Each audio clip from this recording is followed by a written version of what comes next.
Hola mis hermanos, mi gente bella, mis alumnos virtuales. Aquí un profesor, el profesor Miguel aquí despachado, eh, leyendo. Bueno, estábamos leyendo, esta es la, ¿qué? No me acuerdo, creo que la cuarta parte. Estamos leyendo el libro El amor en los tiempos del cólera. Es un libro todo espectacular de Gabriel García Márquez. Él lo escribió creo que en los 70 y lo terminó en los 80, no lo terminó en los 70 y en los 80. Es un libro espectacular de Gabo. Y es un libro hermoso en el cual habla, le recorto así como en 2 segundos, que habla de la costa. Él habla de los amores de un doctor, del doctor Urbino, con una esposa más joven, y que cuando él se murió, la esposa más joven buscó su novio de la juventud. Y no, es un cuento todo chévere. Bueno, sigo leyendo. Cuarta parte, digamos en la página 16. Entonces, sigo leyendo. Sin embargo, ningún otro lugar revelaba la solemnidad meticulosa de la biblioteca, que fue el santuario del doctor Urbino antes de que lo llevara a la vejez. ¡Wow! ¡Qué envidia! El doctor Urbino tenía una buena biblioteca. Obviamente yo soy profe, me gustan los libros y las bibliotecas.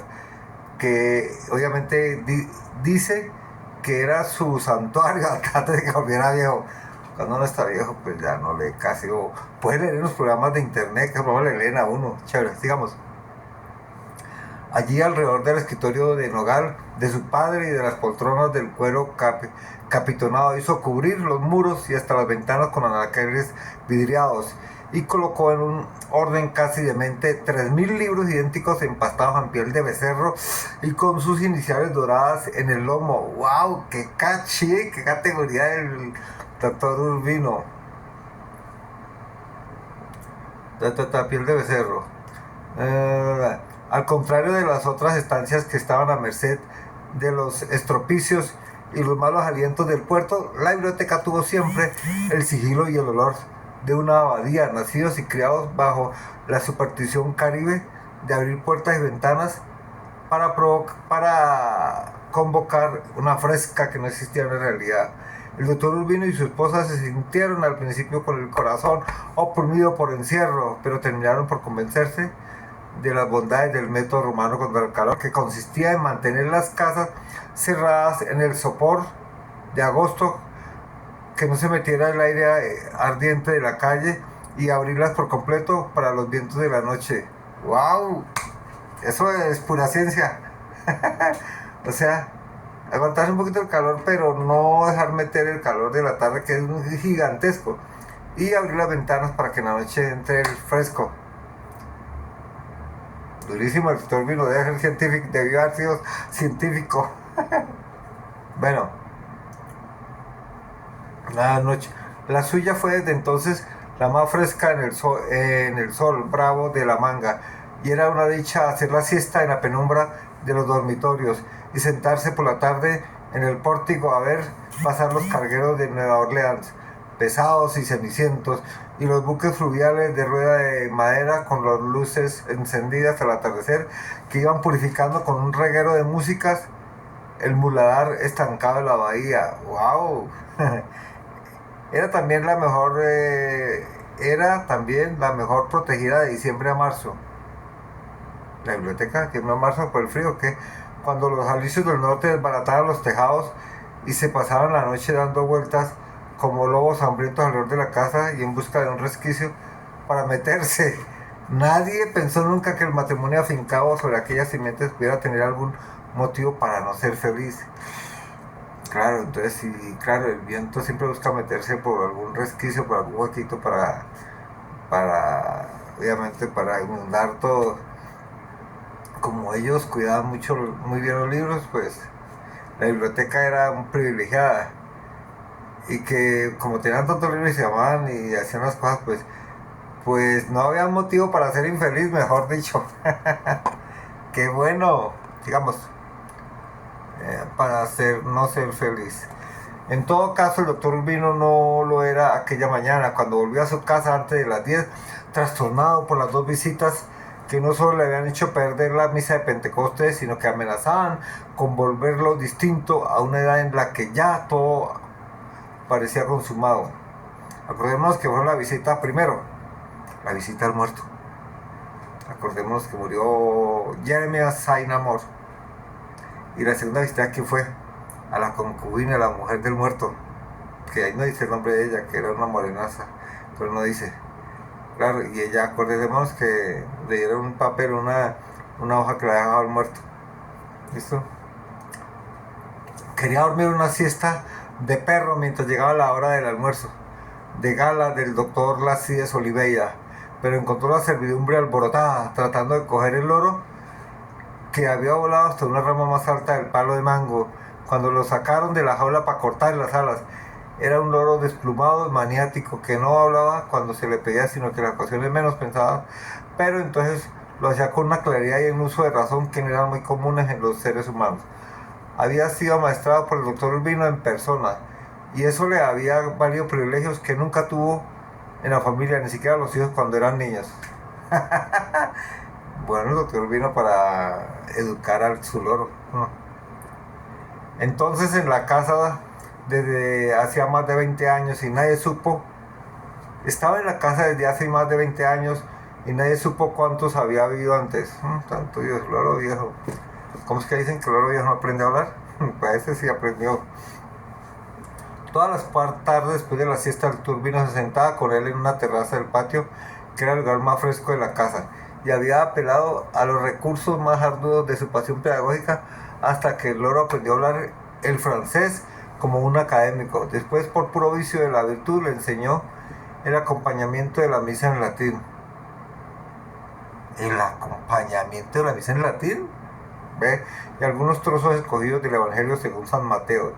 Y trató sin fortuna de inculcarle una noción mecánica de las 4 estaciones, operaciones aritméticas. ¡Ja! Está loco, el doctor Urbino, enseñando la aritmética al loro.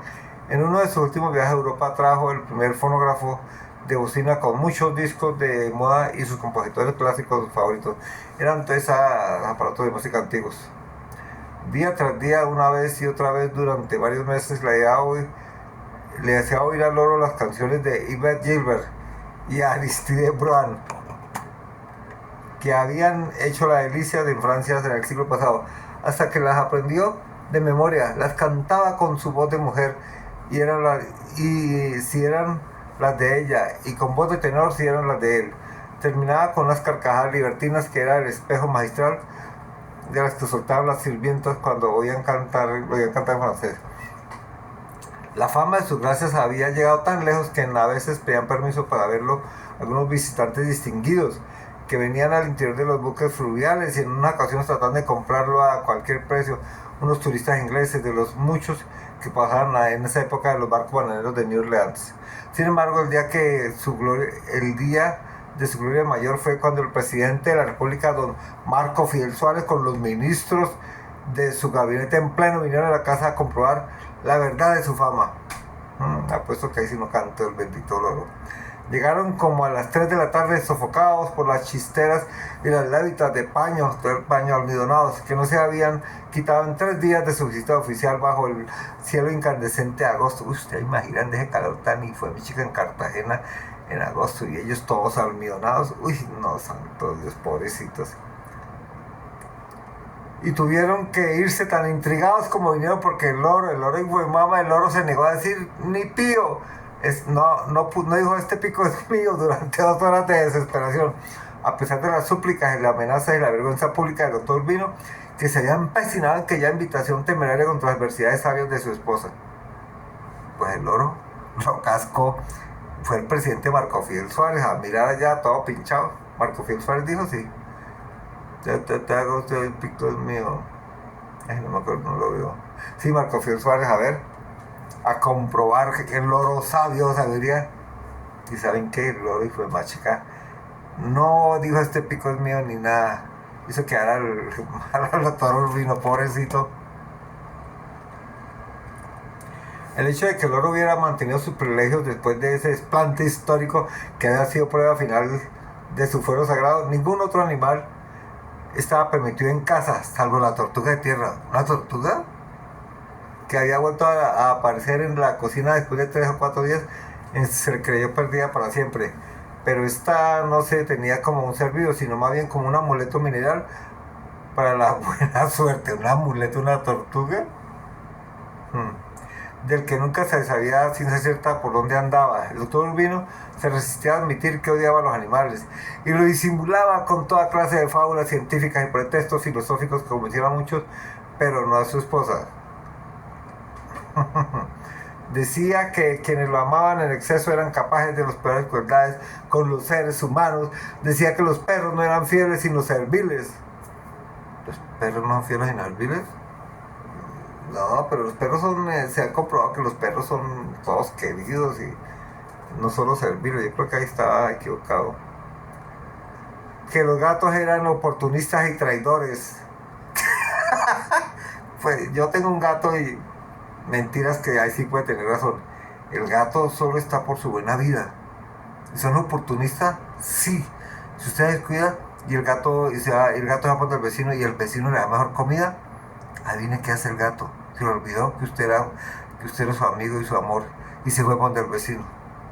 Los vecinos, sí, los gatos son traidores. Ahí sí creo que tiene razón. Eso me ha pasado a mí con gatos. Y traidores, que los pavos reales eran heraldos de la muerte, no me consta. Que las guacamayas no eran más que estorbos ornamentales. Que los conejos fomentaban la codicia, que los micos contagiaban la fiebre de la lujuria. Pues claro, los micos son como muy tiradorcitos, ¿sí? Como hacen sexo. De hecho, conozco unos micos que en África que no tienen batallas de golpes, sino que son batallas de sexo. Bueno, amor y paz, son como los micos hippies, los bonobos, allá en África del Sur, por allá en el sur de África. Y que los gallos estaban malditos porque se habían prestado para que a Cristo lo negaran 3 veces. Los gallos estaban malditos porque, claro, ¿qué culpa el gallo si al tercer cántico de él, en la madrugada, Pedro negó al Señor? No tenía la culpa del gallo. Ahora, ¿qué tal fregando al pobre gallo, que los gallos son falsos? Está bueno. En cambio, Ferminia Daza, su esposa, que entonces tenía 72 años. Oiga, no he escuchado, Ferminia Daza tenía 72 años. ¿Y cuántos tenía él? ¿80, 90 o qué? Y había perdido ya la andadura de venada de otros tiempos. Era una idólatra irracional de las flores ecuatoriales y los animales domésticos, y al principio del matrimonio se había aprovechado de la novedad del amor para tener en la casa mucho más que de los que aconsejaba el buen juicio. Los primeros fueron 3 dálmatas con nombres de emperadores romanos que se despedazaron entre sí por los favores de una hembra que hizo honor a su nombre, Mesalina. Mesalina no era la mamá de Nerón. Pues más demoraba en parir 9 cachorros que en concebir otros 10. Después fueron los gatos abisinios con perfil de águila y modales faraónicos, los siameses viscos, los persas palaciegos de ojos anaranjados que se paseaban por las alcobas como sombras fantasmales y alborotaban las noches con los alaridos de aquella red de amor. Si los gatos son así, los gatos para tener sexo con las gatas, eso arma unos líos y arma unas peleas. En la familia de crianza mía, en la casa de mi papá, habían gatos y ellos armaban unos zaperocos que les tocaba salir, no echarles agua, darles piedra para que dejaran dormir. Bueno, naranjados que se paseaban por la alcoba. Durante algunos años, encadenado por la cintura del mango del patio, hubo un mico amazónico que suscitaba una cierta compasión porque el mango del patio,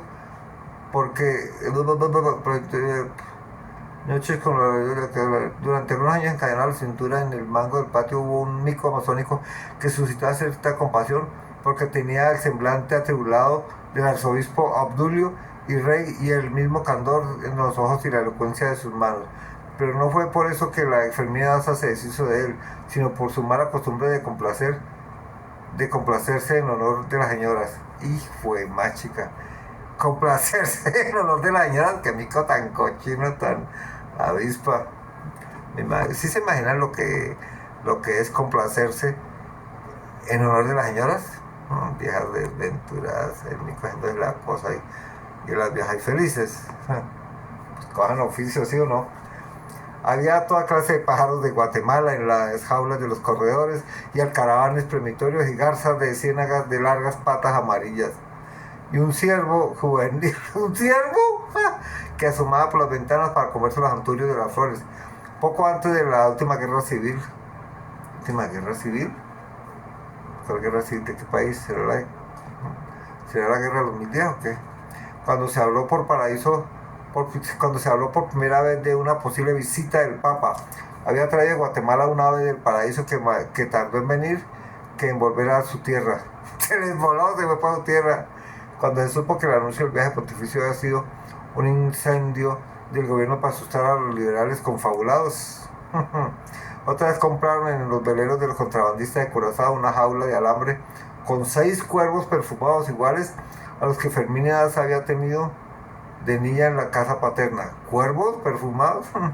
Y que quería seguir teniendo de casada, pero nadie pudo soportar los aleteos continuos que saturaron la casa con sus efluvios de coronas de muertos.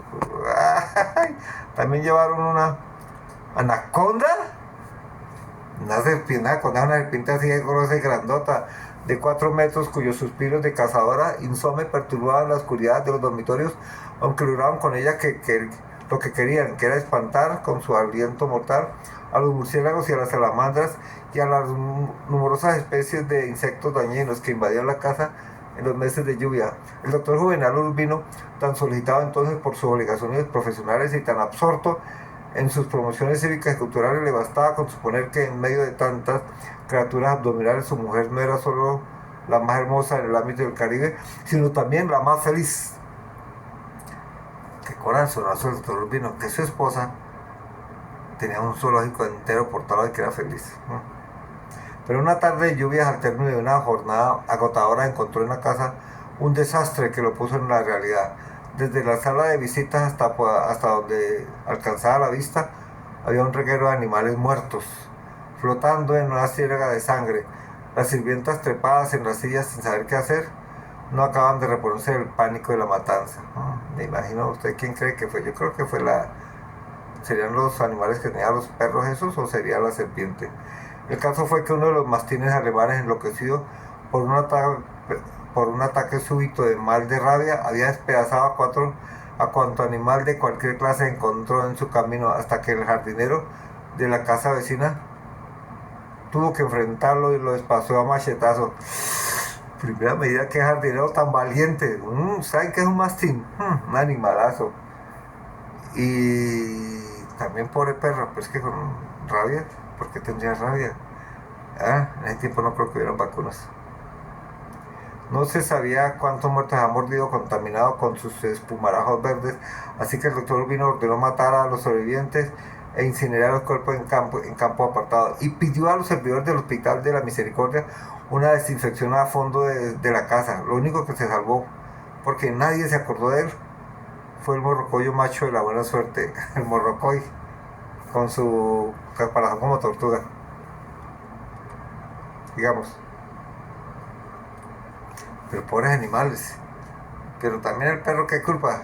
Mastín bravo, todo duro. Y le dio ese mal, pues agarró con lo que pudo. Le faltó fue matar la serpiente, me imagino. La anaconda. Bueno, seguimos. ¿Qué diría Fermín Daza a eso? Pues Fermín Daza le dio la razón a su marido por primera vez en algún asunto doméstico, y se cuidó de no hablar más de animales por mucho tiempo. Se consolaba con las láminas de colores de historia natural del Linneo. Pobrecita, y en animales, y no pudo más, pues por razones obvias. Del Linneo, me perdí. Que hizo enmarcar y colgar con las paredes de la sala, y tal vez hubiera terminado por perder la esperanza de ver otra vez un animal en la casa, pero de no haber sido porque una madrugada los ladrones forzaron una ventana del baño y se llevaron el servicio de plata heredado de 5 generaciones. Ratas esos. El doctor Urbino puso candados dobles en las argollas de las ventanas, aseguró que las ventanas por dentro con tranca de hierro, guardó las cosas de más valor en una caja de caudales y adquirió la tardía costumbre de guerra de dormir con el revólver debajo de la almohada. Pero se opuso a la compra de un perro bravo vacunado o no. Serían vacunas. Y lo que pasa es que no lo habían vacunado. El pobre mastín fue víctima de la dejación de ellos porque no lo vacunaron. Suelto o encadenado, aunque los ladrones los dejaran en cueros. Pobrecito. En esta casa no entrará nada que no hable. Oiga la condición que dijo el doctor Vino. En esta casa no entrará nada que no hable. Yo me imagino la esposa que haría. ¿Qué animal habla? Lo dijo por poner el término a las argucias de su mujer empecinada otra vez en comprar un perro, y sin imaginar siquiera que aquella generalización apresurada había de costarle la vida. Ay, santo Dios, ¿qué hizo el loro? ¿Lo mató o qué? Fermina Daza tuvo carácter cerrero se había ido matizando con los años. Agarró al vuelo con la ligereza del marido. Después del robo volvió a los veleros de Curazao y compró un loro real de Paramaribo, que solo sabía decir blasfemias de marineros, pero que las decía con voz tan humana que bien valía su propio excesivo de 12 centavos. Y ahorita 12 centavos no son nada. Hace 130 años valían oro. Era de los buenos, más liviano de lo que parecía, y con la cabeza amarilla y la lengua negra, único modo de distinguirlo de los loros mangleros que no aprendían a hablar ni con supositorios de trementina ni metiéndole droga, aprendía. El doctor Vino, buen perdedor. Claro, el doctor Vino perdió porque la esposa, la condición ¿cuál fue? Que nada que no hable no entra. Ni modo que traiga un perro, un gato, un conejo que no hable. Pues el loro no habla, pero sí repite cosas y parece que hablara. El doctor Urbino, buen perdedor, se inclinó ante el ingenio de su esposa y él mismo se sorprendió de la gracia que le hacían los progresos. El loro alborotado por las sirvientas en las tardes de lluvia, cuando se le desataba la lengua, que la alegría de las plumas ensopadas decía frases de otros tiempos que no había podido aprender en la casa y que permitían pensar que era también más viejo de lo que parecía. La última reticencia del médico se desmoronó una noche en que los ladrones trataron de meterse otra vez por una claraboya en la azotea, y el loro los espantó con unos ladridos de mastín que no habían sido tan verosímiles si hubieran sido reales, gritando rateros, rateros, rateros, dos gracias salvadoras que no había aprendido en la casa. Fue entonces cuando todo el vino se dio cuenta, se hizo cargo de él y mandó a construir debajo de la manga una percha con un recipiente del agua y el otro para el guineo maduro, y además de un trapecio para hacer maromas de diciembre a marzo. ¿De diciembre a marzo? Época de... ¿qué? Cuando las noches se enfriaban y la intemperie se volvía invivible por las brisas del norte, le llevaban a dormir en las alcobas dentro de la jaula tapada con una manta.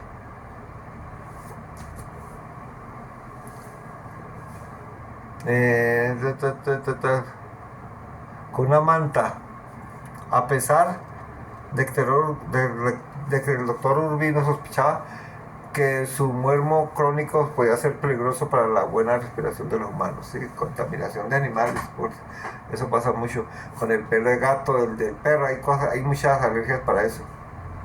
Durante muchos años le cortaban las plumas de las alas y lo dejaban suelto, caminando a gusto con su andar cascorbo de jinete viejo, pero un día se puso a hacer gracias de acróbata en los travesaños de la cocina y se cayó en la olla del sancocho en medio de su propia algarabía naval. Sálvese quien pueda. Se cayó en la olla del sancocho, sopa de loro, sancocho de loro. Y con tan buena fortuna que la cocinera alcanzó a sacarlo con el cucharón escaldado y sin plumas, pero todavía vivo. Desde entonces lo dejaron en la jaula, incluso durante un día, contra la creencia vulgar de que los loros enjaulados olvidan lo aprendido. Y solo lo sacaban con la fresca a las 4 para las clases de doctor Urbino en la terraza del patio. Nadie advirtió a tiempo que tenía las alas demasiado largas, y aquella mañana se disponía a cortárselas cuando trepó en el cogollo del mango y se fue a escapar el bendito animal. Bueno, 5 minutos más, que ya está muy largo.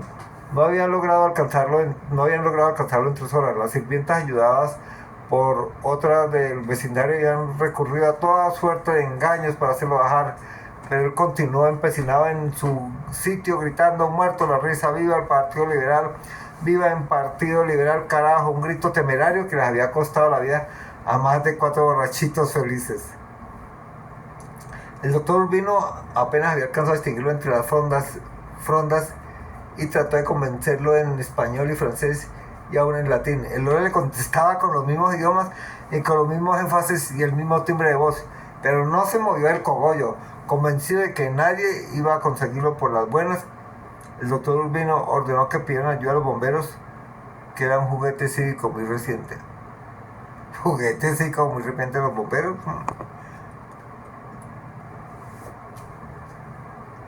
Hasta hacía poco en efecto los incendios eran apagados por voluntarios con escaleras de albañiles y baldes de agua acarreados de donde se pudiera, y era tal el desorden de sus métodos que estos causaban a veces más estragos que los incendios. Pero desde el año anterior, gracias a una colecta promovida por la Sociedad de las Mejoras Públicas, de las cuales el doctor Juvenal Urbino era vicepresidente honorario, o sea, había un cuerpo de bomberos profesional y un camión cisterna con sirena y campana y 2 mangueras de alta presión. ¡Wow! Bien por el doctor Urbino. Estaban de moda hasta el punto de que en las escuelas se suspendían las clases cuando se oían las campanas de la iglesia tocando a rebato para que los niños fueran a verlos combatir el fuego. ¡Wow! Al principio era lo único que hacían, pero el doctor Urbino les contó a las autoridades municipales que en Hamburgo habían visto a los bomberos resucitar a un niño que encontraron congelado en un sótano después de una neveada de 3 días. También les había visto en una callejuela de Nápoles bajando un muerto dentro de un ataúd desde el balcón de un 10º piso, pues las escaleras del edificio eran tan torcidas que la familia no había logrado sacarlo a la calle. Fue así como los bomberos locales aprendieron a prestar otros servicios de emergencia, a forzar cerraduras, a matar culebras venenosas, y en la escuela de medicina les impartieron un curso especial para los primeros auxilios en accidentes menores. Y empezaron a apagar incendios, a haber de todo. De modo que no era un despropósito pedirles el favor de que bajaran del árbol a un loro distinguido con tantos méritos como un caballero del doctor Urbino. Y dijo: díganles que es de parte mía. Los mató, de parte del que más dona el billete. Y se fue al dormitorio a vestirse para el almuerzo de gala. La verdad era que ese momento, abrumado por la carta de Jeremy de Saint Amour, la suerte del loro lo tenía sin cuidado. Amaba a su loro, pero como acordemos que estaba triste porque se murió Jeremy de Saint Amour y porque la mulata, que era como la esposa de él, no es que fuera muy querida con lo que las cosas de todo vino. Bueno, último pedazo. Ferminia Daza, la esposa del doctor Urbino, se había puesto un camisero de seda amplio y suelto, con el talle en las caderas. Se había puesto un collar de perlas legítimas con 6 vueltas largas y desiguales y unos zapatos de raso con tacones altos que solo usaba en ocasiones muy solemnes, pues ya los años no le daban para tantos abusos. Aquel atuendo de moda no parecía adecuado para la abuela venerable, abuela de 32 años, pero le iba muy bien a su cuerpo de huesos largos, todavía delgado y recto, en manos elásticas, sin un solo lunar de la vejez. ¡Wow! Estaba todavía bien. A su cabello de acero azul, cortado en diagonal, me imagino que acá a la altura de la mejilla, lo único que le quedaban entonces de su retrato de bodas eran los ojos de almendras diáfanas y la altivez de nación. Ya tenía 2 años, ya estaba regular por los años, obviamente, pero los ojos tenían, pero lo que le faltaba, pues en la edad, alcanzaba por el carácter y le sobraba por la diligencia. Se sentía bien, lejos iban quedando los siglos de los corsés de hierro, las cinturas restringidas, las ancas alzadas, de artificios de trapo. Los cuerpos liberados, respirando a gusto, se mostraban mejor aún en los 72 años. ¡Wow! Muy bien por ella. Página 19. Bueno, mi gente, quedamos en la página 19. Está buena esta del doctor Urbino y el bendito loro y los problemas. Bueno, entonces, mi gente, estamos en la página 29 del libro del amor en los tiempos del cólera. O sea, vamos para en la siguiente tanda. Ay, no, es que 29. Página 29, no, metí la pata, qué pena. Página 19. Claro, si vamos en la 16, venimos a llegar a la 29, no. Página 19. Listo, mi gente. Entonces, tin, tin, tin, tin. Entonces, en la próxima le seguimos leyendo la página, la siguiente página 20. Bueno, Dios nos bendiga, chaito.